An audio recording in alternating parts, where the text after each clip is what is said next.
Assalamualaikum warahmatullahi wabarakatuh. Perkenalkan, saya Humaida dengan NPM 202121500009. Yang terhormat dosen pengampu mata kuliah membaca Bapak Nur Irwansyah MPD.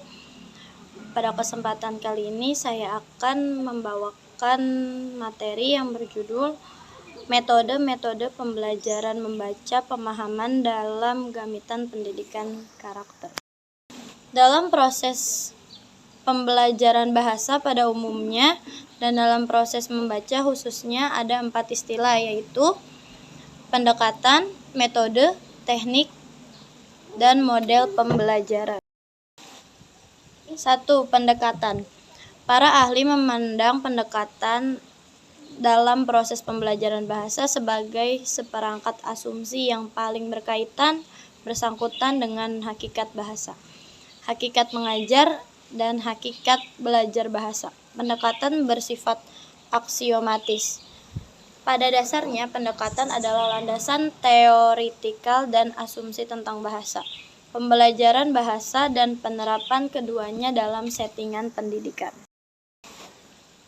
Ciri khas dan fungsi pendekatan pembelajaran.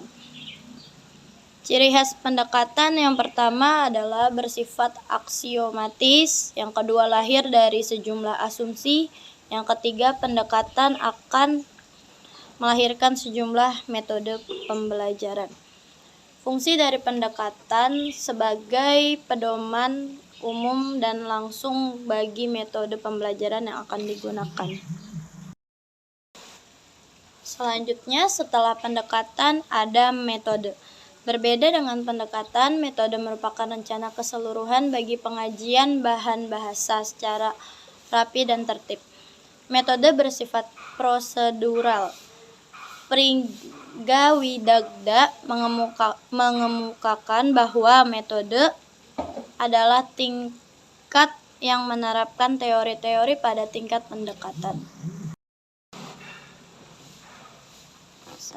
Ciri-ciri metode.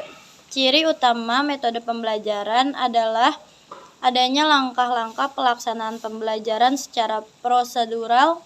Berdasarkan ciri ini, ceramah, penugasan, diskusi, dan beberapa cara menyampaikan materi lainnya tidak bisa dikategorikan sebagai metode, tetapi masuk ke dalam teknik pembelajaran. Metode diturunkan dari pendekatan tertentu, ditunjukkan untuk mencapai tujuan pembelajaran secara luas. Dalam satu kali proses pembelajaran hanya terdapat satu metode. Selanjutnya, teknik pembelajaran. Teknik adalah berbagai cara yang secara langsung diterapkan guru dalam pembelajaran di kelas. Cara ini mencakup aktivitas kelas, tugas, dan pengujian dalam kelas yang dilakukan guru ketika melangsungkan proses pembelajaran.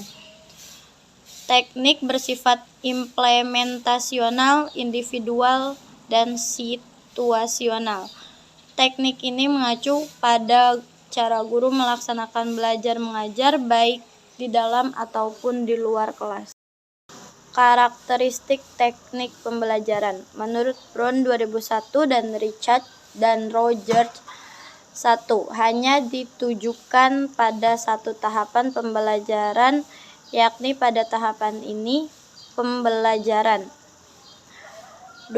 Teknik pembelajaran digunakan untuk mencapai tujuan pembelajaran khusus tertentu. 3. Jenis teknik yang digunakan di dalam kelas dapat langsung diamati, misalnya guru sedang berceramah, anak-anak sedang mengerjakan tugas, siswa sedang berdiskusi. Teknik pembelajaran yang biasa digunakan dalam pembelajaran bahasa Indonesia adalah ceramah, tanya jawab, diskusi, curah pendapat, penugasan, latihan, kerja mandiri, demonstrasi, dan yang terakhir simulasi. Yang terakhir ada model pembelajaran. Selain pendekatan, metode, dan teknik pembelajaran, masih ada satu lagi istilah baru yang sekarang banyak dipakai dalam proses pembelajaran. Istilah tersebut adalah model pembelajaran. Model dapat diartikan sebagai gambaran modal mental yang membantu mencerminkan dan menjelaskan pola pikir dan pola tindak atas suatu hal. Pembelajaran adalah kegiatan yang dilakukan oleh guru dalam rangka menciptakan suasana yang kondusif bagi siswa belajar.